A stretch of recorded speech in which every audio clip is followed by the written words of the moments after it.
আসসালামু আলাইকুম, আমি গালিব। আমি কুয়েটের 17 ব্যাচের একজন শিক্ষার্থী। আমি তোমাদের কেমিস্ট্রি কোর্সটি কন্ডাক্ট করব।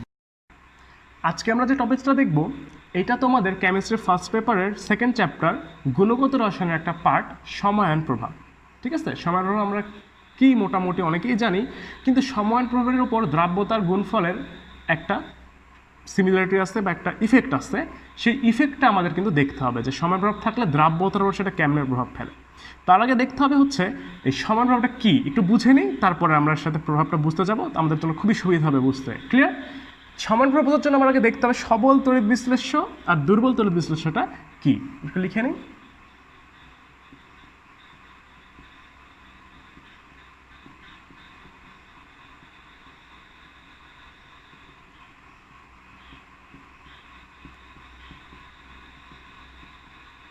ওকে, সবল তড়িৎ বিশ্লেষ্য বলতে কাদেরকে বোঝায়? যারা জলীয় দ্রবণে সম্পূর্ণ আয়নিত হয়। এর মানে সবল তড়িৎ বিশ্লেষ্য হবে হচ্ছে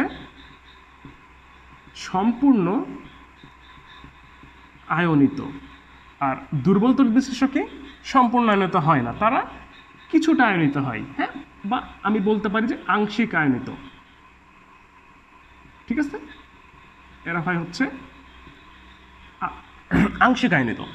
তো এই দুইটা যদি আমি একত্র করি তাহলে আসলে কি হতে পারে?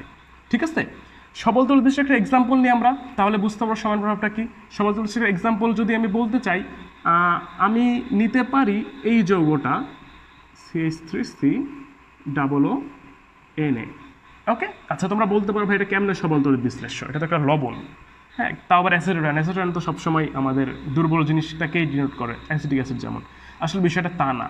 কোনো লবণ তখনই সবল হবে যখন সে লবণের কোনো একটা পার্ট অথবা ক্যাটায়ন হতে পারে অথবা অ্যানায়ন হতে পারে, যদি কোনো সবল মূলক থেকে আসে। আমরা এখানে দেখতে পাচ্ছি যে এই সোডিয়ামটা কিন্তু সোডিয়াম হাইড্রোক্সাইড থেকে আসছে, যেটা একটা অতিরিক্ত সবল ক্ষার। তার মানে অবশ্যই যে কোনো একটা যদি আমার সবল হয়, সবল থেকে আসে, ওই লবণটা সম্পূর্ণ আয়নিত হবে বা সবল তড়িৎ বিশ্লেষ্য হবে। ক্লিয়ার? ওকে, তার মানে এটা দ্রবণে সম্পূর্ণ আয়নিত হবে কিছুটা এইভাবে। ওকে, এখানে একটা জিনিস খেয়াল করো। আচ্ছা, সেটা আমি বলতেছি, তার আগে একটা দুর্বল তড়িৎ বিশ্লেষ্য নেব। অবশ্যই যেহেতু আমরা কমন আয়ন পড়তেছি, আমরা একটা কমন আয়ন নিতে হবে এখানে, বা যে কোনো একটা আয়ন একই হতে হবে। ক্লিয়ার? সেটা যদি আমি এখন নিই অ্যাসিটিক অ্যাসিড CH3COOH, এটা আমি নিলাম। ওকে, এটাও তো এভাবে বিশ্লেষণ হবে, তাই না? CH3COO প্লাস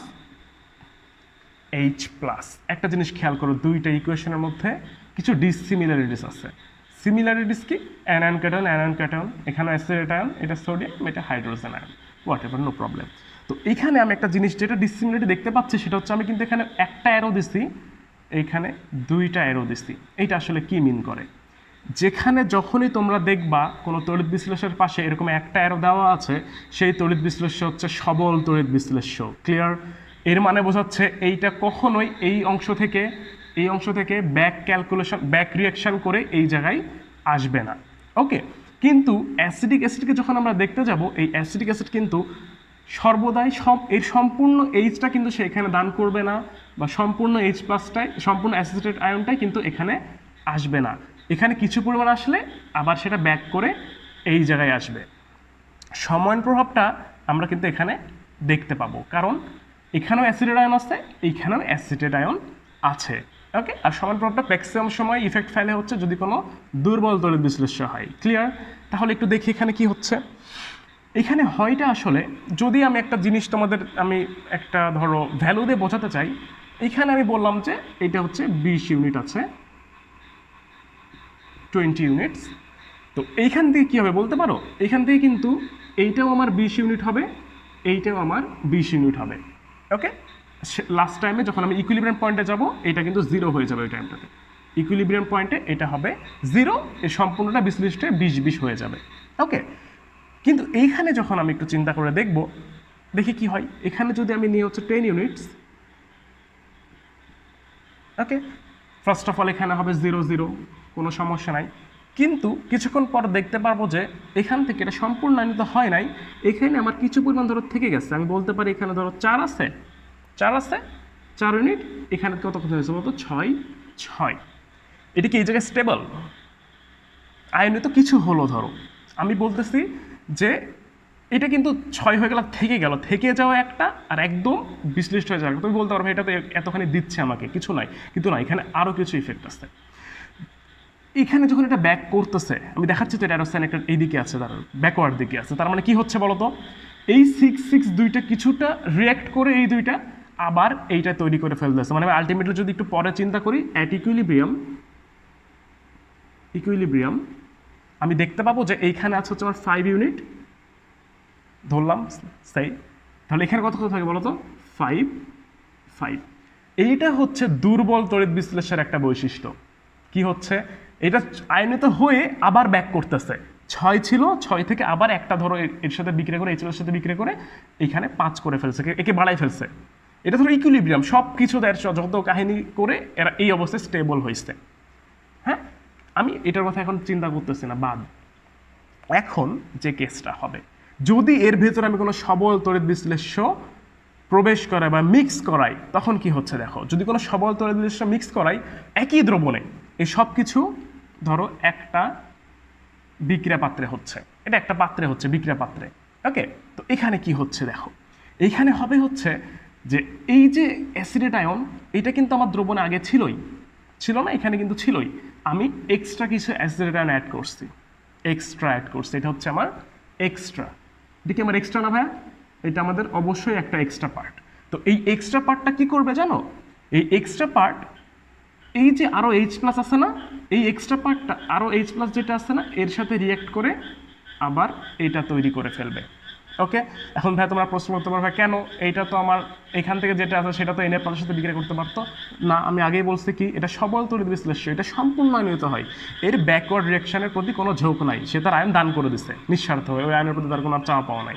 ওকে, কিন্তু এই অ্যাসিটিক অ্যাসিড কিন্তু সেরকম না, সে একবার আয়নিত হবে, সেখান থেকে কিছু পরিমাণ আবার পূর্বের অবস্থায় ফিরে আসবে।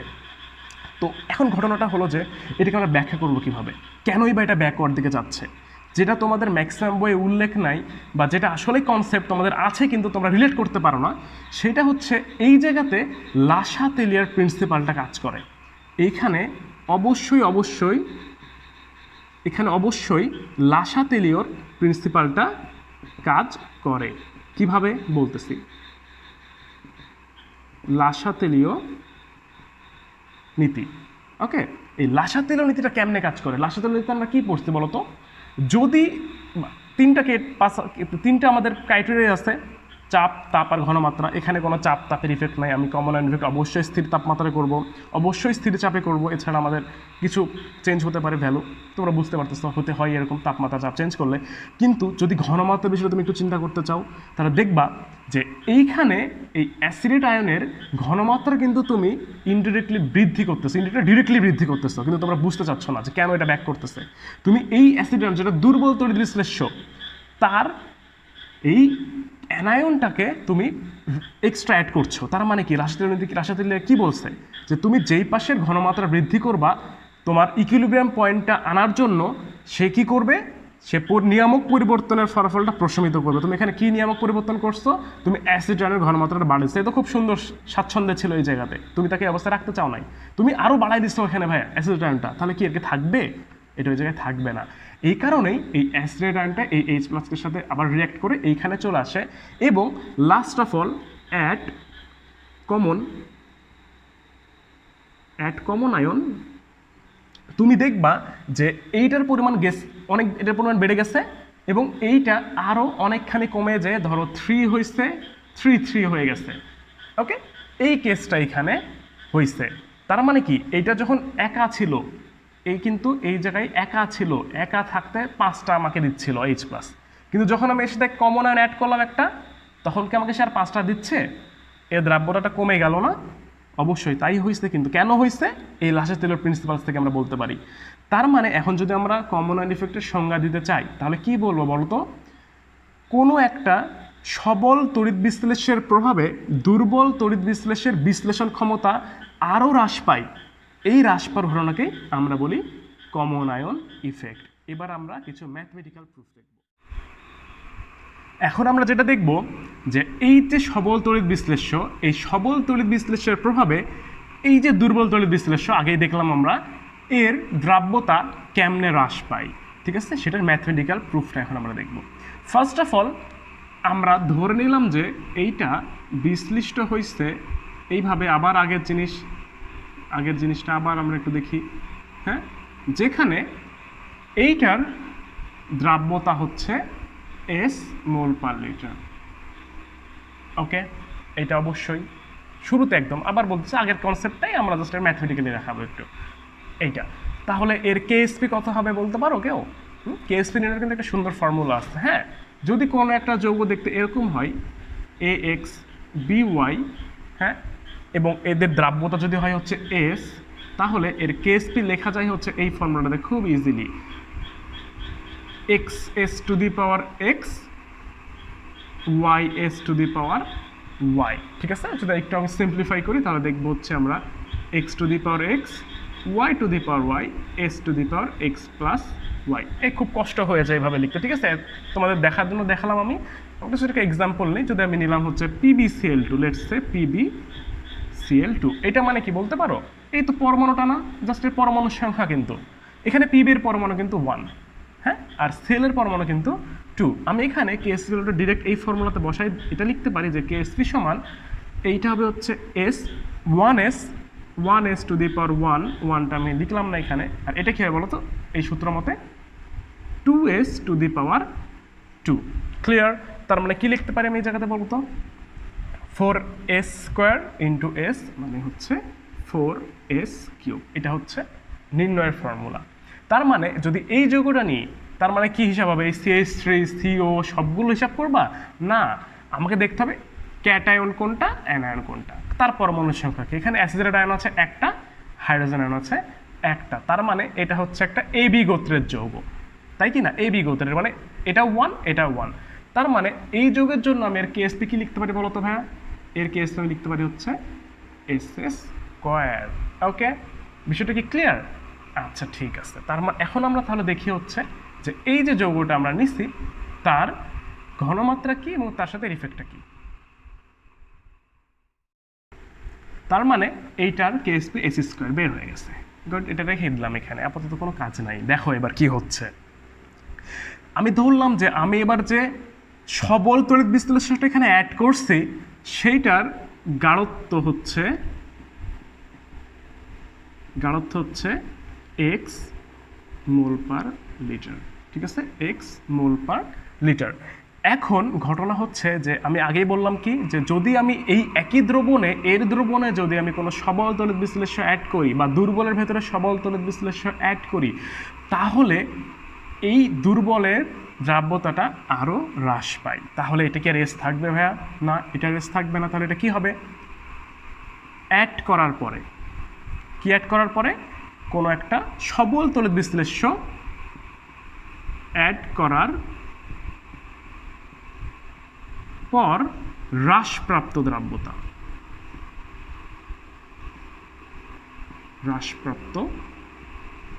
দ্রাব্যতা হচ্ছে কি বলতো S1 ধরে নিলাম আমি, বইয়ের প্রুফ জাস্ট নর্মালি এটা ধরে যে ভ্যালুটা ধরে করতে হয় অলওয়েজ আমরা সেটা ধরতে পারি। তুমি বুঝে গেলে কোনো ভ্যালু ধরতে হবে, তোমার ইচ্ছা মতো ভ্যালু ধরবা তুমি, ভ্যালু বা এই ধরে নেওয়াটা ডাজন্ট ম্যাটার অ্যাট অল। ঠিক আছে, ধরে নিলাম যে অ্যাড করার পর হ্রাসপ্রাপ্ত দ্রাব্যতা হচ্ছে S1। তার মানে কি হচ্ছে বলতো?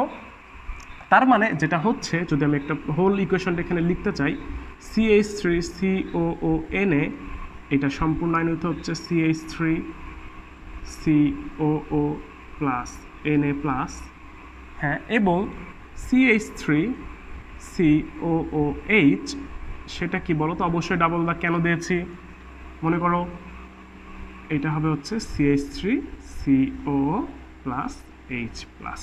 এখন যেটা ঘটনা হচ্ছে সেটা যে এটার গাঢ়ত্ব কত বললাম বলো তো আমি? এক্স মোল পার লিটার। তার মানে এইটা শুরুতে থাকবে হচ্ছে এক্স মোল পার লিটার, এটা 0 0, এবং তার পরবর্তীতে যে কী হবে বলো তো? এটা 0 হয়ে যাবে, এটা হবে এক্স, এটাও হবে এক্স। ঠিক আছে, যখন সম্পূর্ণ আয়নিত হয়ে যাবে। এবং আমি এটাও বলতেছিলাম যে এটা অ্যাড করার পরে এর দ্রাব্যতাটা হ্রাস পেয়ে গেছে। এর দ্রাব্যতা হ্রাস পায় নাই ভাই? অবশ্যই হ্রাস পাইছে। হ্রাস পেয়ে কী হয়েছে বলো তো? S1 এটা S1 হলে এটা কি হবে, এটাও S1, কারণ কি এটা একই পরিমাণে যতখানি চলে যাবে এইচ প্লাসটা কি এক্সট্রা থাকবে না। ওকে, এখানে একটা মানে সেট আকারে যাবে, এটা একটা যাবে এটাও একটা যাবে। ক্লিয়ার? এই হচ্ছে ঘটনা। এখন বিষয়টা একটু আরেকটু ক্লিয়ার করি তো। এবার যদি আমি এর দ্রাব্যতাটা বের করতে চাই, তাহলে এইখানে তুমি আমার কি এটা নিয়ে কোনো কাজ করার দরকার আছে? কি জন্য করবো তুমি? এটা তো সম্পূর্ণই আনিত হচ্ছে, যেটাতে আমার কিছু চেঞ্জ হচ্ছে বা যেটার উপর কোনো কিছু ইফেক্ট ফেলতেছে সেই ইফেক্টটা নিয়ে তুমি কাজ করবা। এটা অনেকে বলতে পারবে এটা এটা এটাকে কিছু দেখালেন না, এটা দরকারই নাই তো। এটার পরে এটার জন্য হ্রাস পাচ্ছে, এইটার ইফেক্ট এর ওপর পড়তেছে, এটা কোনো সমস্যা, এগুলো নিয়ে কোনো আমার মাথা ব্যথা নাই। আমাকে দেখতে হবে এই জিনিসটার কি হচ্ছে। দুর্বলকে নিয়ে আমরা একটু চিন্তা করি, সবলকে নিয়ে তো সবাই চিন্তা করে। তো এখানে যদি আমি দেখি তাহলে কি হচ্ছে বলো তো, এখানে মোট অ্যাসিড আয়নের পরিমাণটা কি একটু কেউ বলতে পারবা? মোট অ্যাসিড আয়নের পরিমাণটা হচ্ছে, এই দ্রবণে মোট অ্যাসিড আয়নের পরিমাণ হচ্ছে S1 প্লাস এক্স মোলার, হ্যাঁ এক্স মোল পার লিটার, এবং এইচ প্লাসটা হচ্ছে S1। তার মানে আমি দ্রবণে এইটার কেএসপি ভ্যালুটা কি লিখতে পারি এবার বলতে পারো কেউ? দ্রবণে এইটার কেএসপি ভ্যালুটা আমি লিখতে পারি হচ্ছে, এখানে একটু দেখো, এইটার কেএসপি ভ্যালুটা আমি লিখতে পারি হচ্ছে, অবশ্যই আমার কি ছিল বলো তো, এইটার এই তোমার এই কি বলে এই ক্যাটায়নটার মোলার তোমার দ্রাব্যতা ইন্টু অ্যানায়নটার দ্রাব্যতা, কোনো পাওয়ার আছে কোনো পরমাণু আছে কিচ্ছু নাই, ওয়ান আছে ওয়ানই বসবে। তার মানে S1 plus X to the power 1 দিব, দরকার নাই, ইন্টু S1। বিষয়টা কি ক্লিয়ার তোমাদের? কীভাবে আমি এখান থেকে এটা লিখলাম? আমি কিন্তু এটা এখান থেকে লিখছি। কীভাবে লিখলাম আর একবার দেখো এখানে কি হচ্ছে। দ্রবণে গাঢ় যেটা আমার মানে শক্তিশালী যেটা ছিল তড়িৎ বিশ্লেষ্য, সেটা আমি এক্স মোলার অ্যাড করছি, এই দেখো গাঢ়ত্ব এক্স মোলার শক্তিশালীটার, হ্যাঁ। এবং এই এক্স মোলার অ্যাড করার পরে আমার যেটা দুর্বল ছিল তার ঘনমাত্রাটা বা দ্রাব্যতাটা কমে S1 হয়ে গেছে। যদি এইটার দ্রাব্যতাটা S1 হয় তাহলে অবশ্যই এটারও S1 হবে, খুবই স্বাভাবিক। তো S1 হলে আমার কাজ হচ্ছে কি, কমন আয়নটা নিয়ে না। এই কমন আয়নটা হচ্ছে তখন এখানে তো এক্স পরিমাণ ছিল নাকি ছিল না? অবশ্যই ছিল। এই এক্সটা এবং এই যে আমি হ্রাস হওয়ার পরে S1 হলো, এই S1 মোট দ্রবণে মোট ক্যাটায়ন মোট এই অ্যাসিড আয়নটা আছে S1 প্লাস এক্স দ্রাব্যতা বিশিষ্ট, এবং এইচ প্লাসটা আছে S1। এর উপর বেস করে আমি ঠিক এই ফর্মুলাটা আরেকবার এখানে লিখলাম যে এই দ্রবণের জন্য কেএসপি হচ্ছে এত। ওকে, এখন ভাই আমি যদি এখান থেকে লিখি যে AC square is equal to S1 plus x into S1, কোনো আপত্তি থাকবে কারো? আমি কোথায় কোন সময় ধরছিলাম এখানে কেএসপি সমান এসি স্কোয়ার, আবার এত কিছু বলে আবারও আমি বলতেছি না এটার সমান। কেন সমান হবে না ভাইয়া? তাপমাত্রা চেঞ্জ হলে না হলে কখনো কি কেএসপি চেঞ্জ হয়? এটা তো আমি একটা তাপমাত্রার মধ্যেই করতেছি, তাপমাত্রা সেম আছে। যেহেতু তাপমাত্রা সেম, তুমি যে কোনো তাপমাত্রার কেএসপি ইকুয়াল ধরতে পারো, তার মানে অবশ্যই এই ফর্মুলা ঠিক আছে।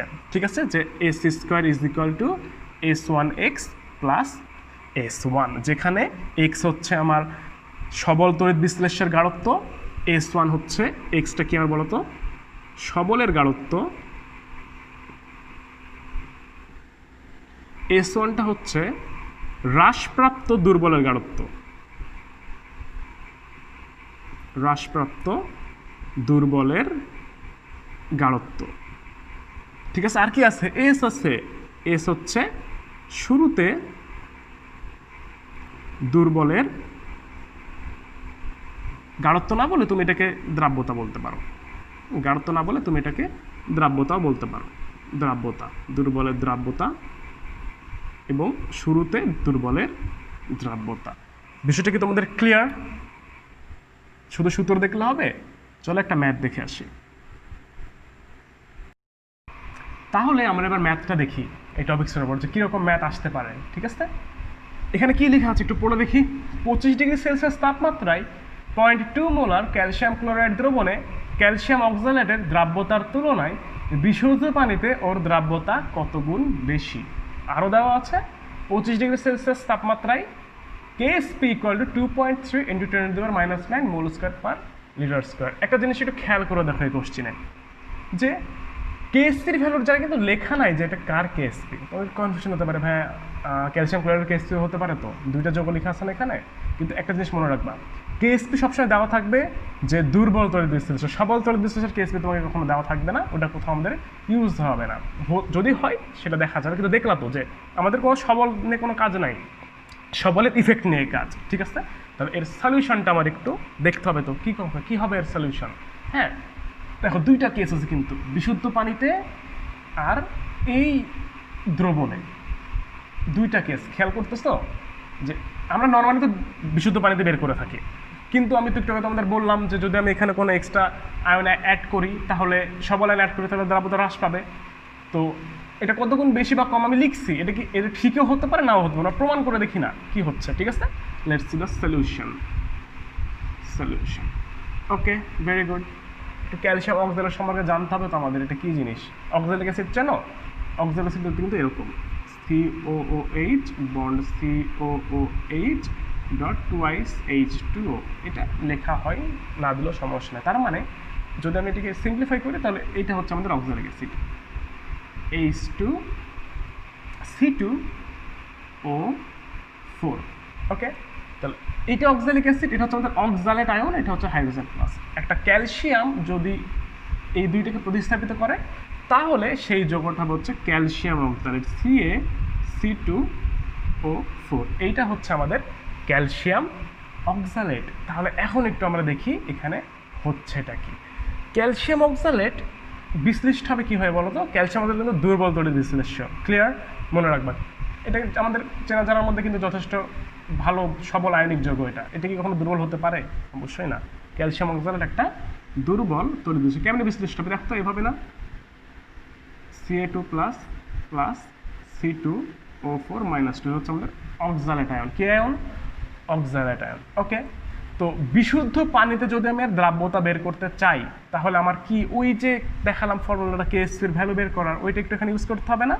অবশ্যই ইউজ করতে হবে, কারণ কেএসপি হচ্ছে দ্রাব্যতা গুণফল। আর দ্রাব্যতা মানে কি? দ্রাব্যতার গুণ করলে তো দ্রাব্যতা গুণফল পাবো, তাহলে দ্রাব্যতাটা বের করতে হবে। তাহলে এইটার কেএসপির ইকুয়েশনটা কীরকম হবে বলো তো? কেএসপি সমান, দেখো এইটা একটা পার্ট, এইটা আরেকটা পার্ট। ওকে, তার মানে কি ওই তো আবার এস ধরতে হবে আমাকে।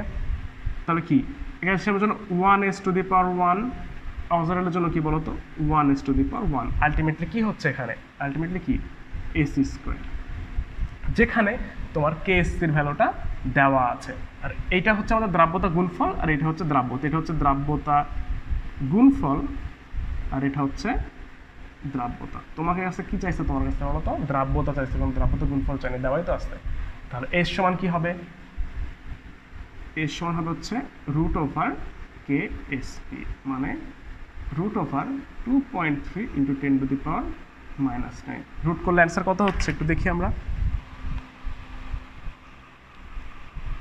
√2.3 × 10⁻⁹, ভ্যালু আসতেছে 4.79 ×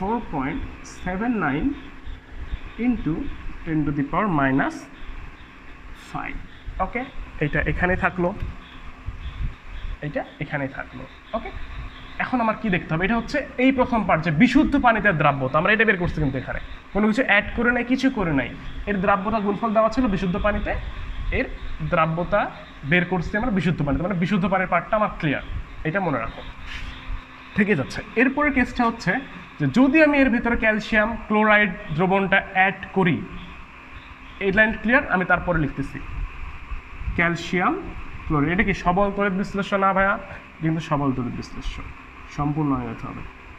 calcium plus plus 2Cl minus.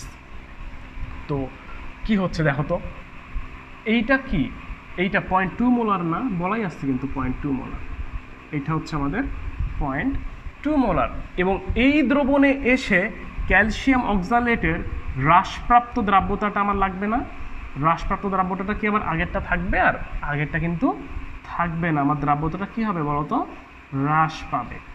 হ্যাঁ, দ্রাব্যতাটা হ্রাস পাবে। এখন এই হ্রাসপ্রাপ্ত দ্রাব্যতাটা আমি আবার কি ধরে নেব? বলছিলাম এক্স ধরে নেব, বা S1, তুমি যেটা ইচ্ছে সেটা ধরো, তোমার ইচ্ছা, তুমি ধরতে পারো। হ্রাসপ্রাপ্ত দ্রাব্যতা আমি এক্স ধরলাম, ধরনে কোনো আমার কাহিনী আছে? কোনো কাহিনী না, আমি ইচ্ছা মতো ধরতে পারি। তো এটা করার পরে এখন আমি ইকুয়েশন বসাতে হবে না, আমার কি কেএসসি ভ্যালু চেঞ্জ হবে? আমি কিন্তু 25 ডিগ্রি রাখছি, 25 ডিগ্রি কোনো চেঞ্জ করি নাই, তাহলে আমার এই এক্সের ভ্যালু কি কেএসসির ভ্যালু কিন্তু চেঞ্জ হবে না, ওইটা যা ছিল তাই থাকবে। তাহলে এটাকে আমি ইকুয়েশনে বসাতে পারি না। আমার কি কাজ এইটা নিয়ে না এইটা নিয়ে? না, আমার কাজ এইটার শুধু এইটা নিয়ে, আর এইটার সবটুকুটা নিয়ে, এইটার সবটুকু এবং এইটার এইটুকু, এইটা হচ্ছে আমাদের কাজের ক্ষেত্র, এইটুকু কাজ নিয়ে, এইটুকু নিয়ে আমরা কাজ করব। তাহলে এই জায়গায় যদি আমরা হিসাবটা এখন দেখতে চাই, এটা হচ্ছে আমাদের প্রথম পার্টের অঙ্ক ছিল, তাহলে আমি যদি এটা কেএসসি বের করি, তাহলে কেএসপি ইকুয়ালটা আমি কি লিখবো বলো তো? কেএসপি ইকুয়ালটা আমি লিখবো যে এটা আবার কি এস স্কোয়ারে তো ছিল, মানে এটাও 1 এটাও 1, তার মানে এস স্কোয়ার, কিন্তু এখানে এস স্কোয়ার হবে। এই মোট কত দেখতে পাচ্ছ? মোট আমরা কি দেখছি বলো তো? 0.2 প্লাস এক্স, তাহলে কেএস হবে হচ্ছে কি বলো তো? 0.2 প্লাস এক্স, এবং এই তো আছে না, এটাও তো আমার এই দুর্বল তুল্য বিশ্লেষণের একটা পার্ট, এক্স। তোমার কাছে কিন্তু দেওয়া আছে ভাই কেএসসির ভ্যালুটা, কেএসসি ভ্যালুটা দেওয়া আছে, ইউজ করবো না আমরা? অবশ্যই ইউজ করবো, কেন করবো না? যেটা দেওয়া থাকবে সব আমরা ইউজ করবো, সব সময় না। আবার অনেক সময় ইলিউশন ক্রিয়েট করার জন্য অনেকগুলো ভ্যালু দেওয়া থাকে যে ভ্যালুগুলো কাজে লাগে না, সব বুঝতে পারবা, ওগুলো করতে থাকো। এক্স স্কোয়ার, এটা কি একটা দ্বিঘাত সমীকরণ না? দ্বিঘাত সমীকরণ সলভ বের করতে পারবা? ক্যালকুলেটর ইউজ করি না আমরা, সমস্যা কি? দরকার ক্যালকুলেটর থাকতে এগুলো ক্যালকুলেটর বের। তাহলে আমরা x1 এর ভ্যালু পাইলাম হচ্ছে 1.15 ইন্টু 10⁻⁻8 এবং x2 এর ভ্যালু পাইলাম -0.2। এবার বলো তো তোমরা ভাই এখানে কোনটা আমরা নিব? -0.2? হ্যাঁ, না অবশ্যই না, দ্রাব্য তো কখনো নেগেটিভ হয় না। এগুলো ছোটবেলায় অনেক করে আসছো আমরা, দুটো ইকুয়েশন বের করতাম, অনেক কেসে আবার মাইনাস ইউজ করতে হতো, বাট এখানে তো করতে হবে না, অবশ্যই আমরা -2টা নিব না। তার মানে আমরা কিন্তু অ্যান্সার অলরেডি পেয়েই গেছি যে আমার দ্রাব্যতা হ্রাসপ্রাপ্ত যেটা, সেটা হচ্ছে 1.15 ইন্টু 10⁻⁻8। এবং শুরুতে যে কোশ্চেন আরেকটা ছিল যে বিশুদ্ধ পানিতে দ্রাব্যতা কত, এইটা হচ্ছে আমার বিশুদ্ধ পানিতে, বিশুদ্ধ পানিতে, আর এইটা হচ্ছে আমার সম আয়নে, সম আয়নে। ক্লিয়ার? তাহলে কোনটা বেশি কোনটা কম বোঝা যায়? বুঝতে হবে তো, এই তো মাইনাসের কত গুণ দেখাই দিন এবার। তাহলে কত গুণ যদি আমি বলতে চাই, এটা তো অবশ্যই হ্রাস পাইছে, এটা দেখা যায় কোথায় -5 কোথায় -8, তাহলে কত গুণ, কত গুণ সেটা হচ্ছে অবশ্যই আমি বড়টা উপরে লিখতে পারি, 4.79 ইন্টু 10⁻⁻5 ডিভাইডেড বাই 1.15 ইন্টু 10⁻⁻8। এর ভ্যালুটা কত হয় একটু দেখি আমরা। 4.79 ইন্টু 10⁻⁻5 ডিভাইডেড বাই 1.15 ইন্টু 10⁻⁻8। আমাদের ভ্যালু আসছে অ্যারাউন্ড 4165, হিউজ অ্যামাউন্ট, 4165 ইন্টু 4165, এটাই আমাদের ভ্যালু। এত গুণ কি হয়ে গেছে, কমে গেছে। তুমি কি বিষয়টা চিন্তা করতে পারছো? কত হিউজ অ্যামাউন্ট, কত হিউজ অ্যামাউন্ট কমে গেছে। আমার আগে ছিল এইটা সমান ইফেক্ট, সমান প্রভাবের কারণে একটা সবল তরল দৃশ্য অ্যাড করার ফলে এটা 4165 গুণ কমে গেছে, অনেক বেশি কিন্তু। তাহলে কি এটার ইফেক্টটা জানা লাগবে কি লাগবে না আমাদের? এমন কোন আমাদের পরীক্ষাগারে বা কোথাও যদি আমরা প্র্যাকটিক্যাল লাইফে এরকম ইউজ করতে চাই, অবশ্যই ইউজ আছে, তোমরা দেখবে আমার বলতে সব জানানো হবে। তো সেগুলো জায়গায় এই কমন অ্যান্ড ইফেক্টটা আমাদেরকে অবশ্যই বিবেচনায় আনতে হবে। এইটার প্রুফটা দেখানোর জন্য, বোঝানোর জন্য তোমাদের এই প্রোগ্রামটা সলভ করা হলো। ক্লিয়ার? তোমাদের টপিক্সটা এ পর্যন্তই। একটু শুরু থেকে হাইলাইট করি, সেটা হচ্ছে আমরা কি শিখলাম। শুরুতে শিখলাম হচ্ছে কমন অ্যান্ড ইফেক্টটা কী, তার সংজ্ঞা দেখলাম যে সবল তড়িৎ বিশ্লেষের প্রভাবে দুর্বল তড়িৎ বিশ্লেষের বিশ্লেষণ ক্ষমতা অনেক হ্রাস পায়। কত হ্রাস পায়? এই তো এত গুণ হ্রাস পায়। নিউমেরিক্যালের বেসিস এটা চেঞ্জ হবে অবশ্যই, কিন্তু হ্রাস তো পাই।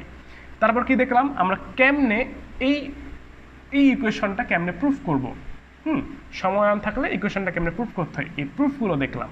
ঠিক আছে, লাস্ট অফ অল আমরা একটা অ্যাপ্লিকেশন দেখলাম। এইটা হচ্ছে কমন আয়ন ইফেক্টের ইনস অ্যান্ড আউটের সব কিছু এর উপর বেস করে তোমার নেক্সটে ওরা প্রবলেম সলভ করতে পারবা। এখন ভিডিও তো কমপ্লিট করছো, এটা দেখে যদি কোনো প্রবলেম থাকে তোমাদের অবশ্যই কমেন্ট সেকশনে জানাও, এবং পরবর্তীতে আরও টপিক্সের উপর এরকম ভিডিও আসবে যেগুলো টপিক্স ওয়াইজ অবশ্যই থাকবে, কারণ এলাবোরেট অনেক বেশি যাবে। সেগুলো দেখার জন্য অবশ্যই আমাদের পেজে সংযুক্ত থাকো, এবং আমাদের পরবর্তী যে মেইন কোর্সের ভিডিওগুলো এভাবে প্রত্যেকটা টপিক্স আলাদা আলাদা হবে, ঠিক এইভাবেই ইন ডিটেইলড করানো হবে। খুদা হাফেজ।